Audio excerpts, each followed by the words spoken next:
Hi there, this is Mr. Little once again at Smyrna High School, Spanish 1, and today our lesson is on cognates. Now, cognate is just a fancy term that means a word that is the same or very similar between two languages. So in our case, we're going to look at cognates between English and Spanish. Just because you had a cognate between English and Spanish doesn't mean it's a cognate between German and Chinese. All right? So cognates are really cool because they allow us to understand or to read or interpret a lot of Spanish we didn't know we knew. In another video, we talked about a lot of Spanish that we do know and we can use, but this is for words that we didn't realize were the same between both languages, but when we see or hear them, we're able to make sense and meaning of them. So that's what a cognate is. It's just a fancy word for a word that you can understand because you know English. Cognates are going to help us read and understand a lot, but you probably have already encountered this before. So I know like all of you probably have Hispanic friends. Maybe you go hang out at their family's house and they don't know a lot of English maybe. Let's say you're with a friend or a family member of a friend and you're like, hey, where's your phone? And they say, mi celular está en mi carro. And you hear it? Mi celular está en mi carro? Your phone's in your car? And they're like, sí. How did you know that? How did you understand any part of that? It's a foreign language, right? That's because of cognates. Because with these, you can understand a lot more than you realized. So I'm going to write that sentence on the board because that sentence I just said is mostly full of cognates. And that's why you understood it.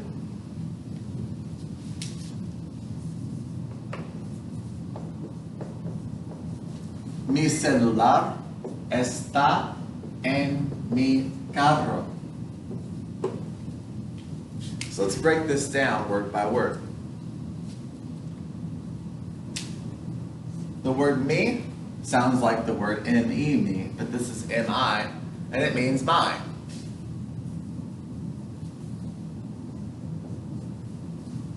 Celular, pretty obvious, right? Cell phone. The word en sounds like the word in, which is correct. It means in or on. Spanish doesn't make a distinction between the two, which makes it easier for us. We just choose the one that makes sense. And because we know English, we know which one makes sense. And then carro, car. There are other words for car. Some people say auto, some people say coche, but in this case, this guy, he used carro. And then his last word, it's not quite a cognate, it's is. And you put that together because your brain is smarter than you realize. Anyway, so my phone is in my car. Words in a sentence because you know English that you were able to understand and interpret with no preparation, no formal training. Pretty cool. Let's get another example of some cognates. Here's a textbook. All right, let's see if you can read that. Momentos cumbres de las literaturas hispánicas. All right, now this first word, momentos. Momentos. Sounds like moments, doesn't it? That's correct, momentos. Cumbres, that's not a cognate. Doesn't look like much. Cumbre means like a summit or like a peak or a high point. De las, those are also not cognates. But if you look over here, literaturas hispánicas, literatures, Hispanic. Moments, Hispanic literature. Moments in Hispanic. So, high moments of Hispanic literature. If you saw that in a bookstore, you'd know that that's a book about Hispanic literature. And that's pretty good. Well, I mean, what else do you need to know? So, cognates are really powerful, whether they're heard aloud or whether they're written. Also, when you go online, and you have virtual language. Cognates will appear. Now, there are some words that look like a word, but they mean something totally different. I'm just going to give one example on the board.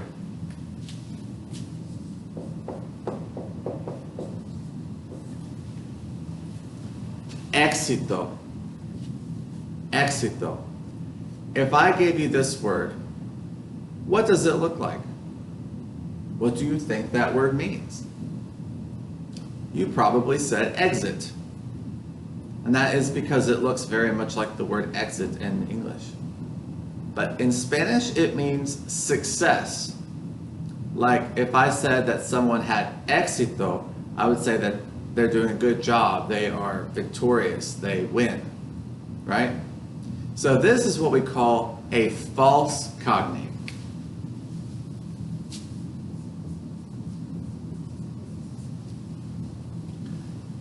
The good news is there aren't many of those. Maybe 5, maybe 8% of cognates are false cognates, which means they look like a word, but they mean something so different that it would cause confusion. What I want you to be able to do is I want you to be able to use cognates in this class and in the world. I want you to be bold. I don't want you to worry about making a mistake. I want you to go for it. If you see a word that looks like another one, guess, because you're almost always right. And Spanish 1 isn't about getting a 100% right every time. It's about making mistakes and learning from those. There will be times that you make a mistake, not because you did something wrong, but because you came across a false cognate. And when it's pointed out to you that that's not what it means, you'll learn it. So now that you see éxito, remember, when you see this, it doesn't mean exit. It means success. Now that you know, you're not likely to make that error again. And so, I don't want you to worry about the false cognates. I want you to seek all the regular ones. When you're looking at a text, pull out the words that look like English. When you're listening to people, if it sounds like something, go for it. And using cognates, along with the Spanish you already know, along with the Spanish you're learning in class, you'll be able to understand and create quite a bit of language, even in the first few lessons of Spanish 1.